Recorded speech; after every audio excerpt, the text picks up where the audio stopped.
সকল কৃষ্ণ ভক্তের চরণে আমার দণ্ডবোধ প্রণাম। আজকে আমরা আলোচনা করব আগামী বরুথুনি একাদশী সম্বন্ধে। তো প্রথমে আমরা জানব বরুথুনি একাদশীর সঠিক সময় এবং পালনের সঠিক সময়। তো এবং এই একাদশী পালন করা হবে 24শে এপ্রিল বৃহস্পতিবার এবং এই একাদশী পালন করা হবে ঠিক তার পরের দিন অর্থাৎ শুক্রবার ভোর 5:08 থেকে সকাল 9:25 পর্যন্ত। তো আসুন আমরা প্রথমে আলোচনা করব যে এই একাদশী শুদ্ধভাবে পালন করতে গেলে আমাদের শাস্ত্রে কি কি বিধিনিষেধ রয়েছে। তো আসুন দেখে নিই সঠিকভাবে একাদশী পালনের নিয়মাবলী। তো একাদশী পালনের যে বিধান শাস্ত্রে রয়েছে তা হলো আমরা দশমীর দিন একাহার, একাদশীতে সম্পূর্ণ নিরাহার ও দ্বাদশীতে একাহার করব। কিন্তু শারীরিক অসুস্থতার কারণে বা বার্ধক্যজনিত কারণে বা অন্য কোনো কারণে আমরা যদি একাদশীর দিন নিরাহার থাকতে অসমর্থ হই তাহলে আমরা শুধুমাত্র জল খেয়েও একাদশী করতে পারি এবং তাতেও যদি অসমর্থ হই তাহলে আমরা ফলমূলাদি গ্রহণ করতে পারি এবং তাতেও যদি আমরা অসমর্থ হই তাহলে আমরা ভগবানকে নিবেদন করে পঞ্চ রবি শস্য বাদ দিয়ে আমরা অনুকল্প প্রসাদ গ্রহণ করতে পারি। যা সম্পূর্ণভাবে বর্জনের কথা শাস্ত্রে বারবার উল্লেখ করা হয়েছে তা হলো পঞ্চ রবি শস্য। আমরা একাদশীর দিন পঞ্চ রবি শস্য গ্রহণ করব না। তো আমরা এবার জানবো যে পঞ্চ রবি শস্য মধ্যে কোন কোন খাবারগুলো পড়ছে। যেমন ধান জাতীয় সকল প্রকার খাদ্য, ধান থেকে তৈরি চাল, মুড়ি, চিড়া, সুজি, পায়েস, খিচুড়ি, চালের পিঠে, খই ইত্যাদি ধান থেকে তৈরি সমস্ত খাদ্য আমাদের পঞ্চ রবি শস্যের মধ্যে পড়ে, তাই এটা আমাদের বর্জনীয়। দ্বিতীয়, গম জাতীয়, গম থেকে তৈরি যাবতীয় খাবার যেমন আটা, ময়দা, সুজি, বেকারির বিস্কুট, সকল প্রকার বিস্কুট, হরলিক্স ইত্যাদি সমস্তটাই বর্জনীয়। তৃতীয়, জব বা ভুট্টা, জব বা ভুট্টা থেকে তৈরি সমস্ত খাদ্য আমাদের বর্জন করতে হবে সেদিন, যেমন ছাতু, খই, রুটি ইত্যাদি।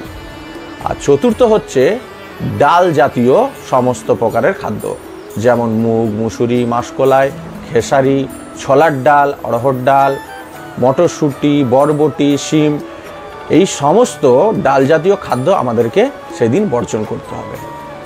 আর পঞ্চ রবি শস্যের মধ্যে পঞ্চম হলো সরষের তেল, সয়াবিন তেল, তিল তেল ইত্যাদি আমাদেরকে সেদিন বর্জন করতে হবে। তো একাদশীর দিন আমরা পঞ্চ রবি শস্য তো বর্জন করবই, তার সঙ্গে আমরা যারা বিভিন্ন ধরনের নেশা করে থাকি যেমন চা, বিড়ি, পান, কফি এই সমস্ত নেশা আমরা দশমী, একাদশী এবং দ্বাদশী এই 3 দিন আমরা সম্পূর্ণভাবে বর্জন করব এবং তার সাথে সাথে আমরা পরনিন্দা, পরচর্চা এই সমস্ত থেকে বিরত থাকব। একাদশীর দিন যত বেশি সংখ্যক আমরা ভগবানের নাম জপ করব। যদি আমরা যারা প্রতিদিন 16 মালা জপ করি, আমরা একাদশীর দিন চেষ্টা করব 32 মালা বা তারও বেশি যদি আমরা 64 মালা জপ করতে পারি তাহলে সবচেয়ে ভালো। আমরা সেদিন বেশি করে শাস্ত্রগ্রন্থাদি পাঠ করব, শ্রীমদ্ গীতা, শ্রীমদ্ ভাগবত আমরা পাঠ করব এবং আমরা যদি আরও ভালোভাবে ব্রত উদযাপন করতে চাই তাহলে আমরা রাত্রি জাগরণ করে আমরা হরিনাম সংকীর্তন করব। আমরা একাই করব বা সপরিবারের সবাই মিলেও আমরা রাত্রি জাগরণ করে হরিনাম সংকীর্তন করব। আসলে একাদশী ব্রত পালনের একমাত্র প্রকৃত উদ্দেশ্য কেবলমাত্র উপোস করা নয়, আমরা নিরন্তর ভগবানের নাম স্মরণ, মনন ও শ্রবণ কীর্তনের মাধ্যমে একাদশীর দিন আমরা অতিবাহিত করব। এই দিন যতটুকু সম্ভব আমাদের উচিত মিথ্যে কথা না বলা, ক্রোধিত না হওয়া, দুরাচারী না হওয়া এবং স্ত্রী সহবাস থেকে বিরত থাকা, নতুবা একাদশীর কোনো ফল লাভ হবে না। ব্রহ্মা নারদ সংবাদে বর্ণিত আছে, একদিন ব্রহ্মা নারদকে বললেন যে এই সংসারে একাদশীর মতো পবিত্র আর কোনো ব্রত নেই। সকল পাপ বিনাশের জন্য এই বিষ্ণু ব্রত পালন করা আমাদের একান্তই আবশ্যক। যে ব্যক্তি এই প্রকার পবিত্র পাপনাশক এবং সকল অভীষ্ট প্রদাতা একাদশী ব্রত পালন না করে তাকে নরকগামী হতে হয়। সুখ ও মুক্তি প্রদানকারী এই উত্তম ব্রত পালন করা আমাদের সকলেরই কর্তব্য। একাদশী ব্রত নিষ্ঠার সঙ্গে পালনের জন্য আমাদের আরো বেশ কিছু বিষয়ের উপর সজাগ দৃষ্টি রাখতে হবে। যেমন একাদশী ব্রত পালনের আগের দিন রাত্রে 12টার আগে আমরা অন্নভোজন সম্পূর্ণ করে নেব এবং ঘুমোতে যাওয়ার আগে আমরা দাঁত ব্রাশ করে ঘুমোতে যাব। তাতে কি হবে, আমাদের দাঁতে ও মুখে লেগে থাকা অন্ন পরিষ্কার হয়ে যাবে এবং একাদশীর দিন যাতে রক্তক্ষরণ না হয় সেই দিকে আমাদের সজাগ দৃষ্টি রাখতে হবে। তাই আমরা যখন সবজি আমান্য করব তখন সেই বিষয়ে আমরা সতর্কতা অবলম্বন করব। এছাড়াও একাদশীতে শরীরের প্রসাধনীর ব্যবহার সম্পূর্ণরূপে নিষিদ্ধ। যেমন তেল, সুগন্ধি, সাবান, শ্যাম্পু আমরা সেদিন সম্পূর্ণরূপে বর্জন করব। এছাড়া ক্ষৌর কর্ম যেমন শেভ, চুল কাটা, নখ কাটা এই দিন আমরা করব না। এবার আমরা আগামী বরুথনী একাদশী ব্রত মাহাত্ম্য পাঠ করব। আপনারা কৃপাপূর্বক শুনবেন। বৈশাখ কৃষ্ণপক্ষীয় বরুথনী একাদশী ব্রত মাহাত্ম্য ভবিষ্যোত্তর পুরাণে যুধিষ্ঠির শ্রীকৃষ্ণ সংবাদে বর্ণনা করা হয়েছে। যুধিষ্ঠির মহারাজ শ্রীকৃষ্ণকে বললেন, হে বাসুদেব, আপনাকে প্রণাম। বৈশাখ মাসের কৃষ্ণপক্ষের একাদশী কি নামে প্রসিদ্ধ এবং তার মহিমাই বা কি, তা কৃপা করে আমাকে বলুন। শ্রীকৃষ্ণ বললেন, হে রাজন, ইহলোক ও পরলোক বৈশাখ মাসের কৃষ্ণপক্ষিয়া একাদশী বরুথনী নামে বিখ্যাত। এই ব্রত পালনে সর্বদা সুখ লাভ হয় এবং পাপক্ষয় ও সৌভাগ্য প্রাপ্তি ঘটে। দুর্ভাগা স্ত্রীলোক এই ব্রত পালনে সর্ব সৌভাগ্য লাভ করে থাকে। ভক্তি ও মুক্তি প্রদানকারী এই ব্রত সর্বপাপ হরণ এবং গর্ভবাস যন্ত্রণা বিনাশ করে। এই ব্রত প্রভাবে মান্ধাত্তা, ধুন্ধুমার আদি রাজারা দিব্য ধাম লাভ করেছেন। এমনকি মহাদেব শিব এই ব্রত পালন করেছিলেন। 10,000 বৎসর তপস্যার ফল কেবলমাত্র এক বরুথনী ব্রত পালনেই লাভ হয়। যে শ্রদ্ধাবান ব্যক্তি এই ব্রত পালন করবেন তিনি ইহলোক ও পরলোকে সমস্ত প্রকার বাঞ্ছিত ফল লাভ করবেন। হে নৃপশ্রেষ্ঠ, অশ্বদান অপেক্ষা গজদান শ্রেষ্ঠ। গজদান থেকে ভূমিদান, তা থেকে তিলদান, তিলদান থেকে স্বর্ণদান এবং তা অপেক্ষাও শ্রেষ্ঠ হচ্ছে অন্নদান। অন্নদানের মতো শ্রেষ্ঠ দান আর নেই। পিতৃলোক, দেবলোক এবং মানুষেরা অন্নদানেই পরিতৃপ্ত হন। পণ্ডিতেরা কন্যাদানকে অন্নদানের সমান বলে থাকেন।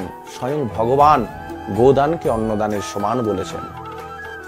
আবার এই সমস্ত প্রকার দান থেকেও বিদ্যাদান শ্রেষ্ঠ, কিন্তু এই বরুথনী ব্রত পালনে সেই বিদ্যাদানের সমান ফল লাভ হয়ে থাকে। পাপমতী যে সমস্ত মানুষ কন্যার উপার্জিত অর্থে জীবন ধারণ করে পুণ্য ক্ষয়ে তাদের নরক যাতনা ভোগ করতে হয়। তাই কখনো কন্যার উপার্জিত অর্থ গ্রহণ করা উচিত নয়। যে ব্যক্তি বিভিন্ন স্বর্ণালঙ্কার সহ কন্যা দান করেন তার পুণ্যের হিসাব স্বয়ং চিত্রগুপ্তও করতে অসমর্থ হন, কিন্তু বরুথনী ব্রত পালনকারী কন্যা দান থেকেও বেশি ফল লাভ করে। ব্রতকারী ব্যক্তি দশমীর দিনে কাঁসার পাত্রে ভোজন, মাংস, মসুর, ছোলা, শাক, মধু, অন্যের প্রদত্ত অন্নগ্রহণ, 2 বার আহার ও মৈথুন পরিত্যাগ করবে। দ্রুত ক্রীড়া, নেশা জাতীয় দ্রব্য, দিবানিদ্রা, পরনিন্দা, পরচর্চা, প্রতারণা, চুরি, হিংসা, মৈথুন, ক্রোধ ও মিথ্যা বাক্য একাদশীর দিনে সম্পূর্ণরূপে বর্জনীয়। কাঁসার পাত্রে ভোজন, মাংস, মসুর, মধু, তেল, মিথ্যা ভাষণ, ব্যায়াম, 2 বার আহার ও মৈথুন এই সব দ্বাদশীর দিনে পরিত্যাজ্য।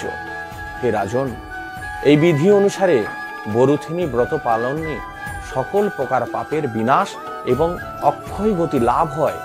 যিনি হরিবাসরে রাত্রি জাগরণ করে ভগবান জনার্দনের পূজা করেন তিনি সর্বপাপ মুক্ত হয়ে পরম গতি লাভ করেন। তাই সূর্যপুত্র যমরাজের যাতনা থেকে পরিত্রাণের জন্য পরম যত্নে এই একাদশী ব্রত পালন করা কর্তব্য। বরুথিনী একাদশীর ব্রত কথা শ্রদ্ধা ভরে পাঠ বা শ্রবণ করলে সহস্র গোদানের ফল লাভ হয় এবং সর্বপাপ থেকে মুক্তি হয়ে বিষ্ণু লোক গতি হয়। হরে কৃষ্ণ। তাই আপনারা প্রত্যেকে নিজেও একাদশী ব্রত পালন করুন এবং অপরকেও একাদশী ব্রত পালন করতে উৎসাহিত করুন।